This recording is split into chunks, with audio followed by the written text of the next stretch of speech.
এখান দিয়ে এখন পুকুরের জল দেখা যাচ্ছে, কারণ বহু উপরে উঠে গিয়েছে জলের লেভেল এখন।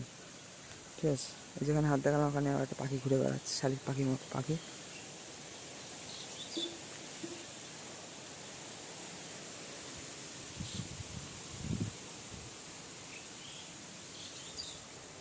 তো এই হচ্ছে আমাদের বাগিচা, যেরকম প্রতিদিনই দর্শন হয় আপনাদের, মানে যখন দেখাই।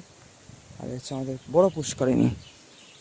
এই হচ্ছে এই দিক দিয়ে আসি আমি সাধারণত, এই দিক দিয়ে ঘুরে এলাম বহুদিন পর লিটারালি বহুদিন পর। এই গাছে তো কাঁঠাল আর ধরছে না, ঠিক আছে, কাছে নিয়ে দেখায়।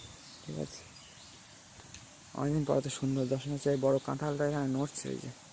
আর এইখানে প্রচুর কাঁঠাল, প্রচুর, অনেকটাই, মানে মানে তুলনামূলক অনেকটা। ঠিক আছে, এই দিকেও আছে, পিছনের দিকেও আছে, দেখতে হবে না তো, এইদিকে একটু পিছনে, ওইদিকে দুটো আছে, এখানে একটা আছে, মানে নিচে পিছনে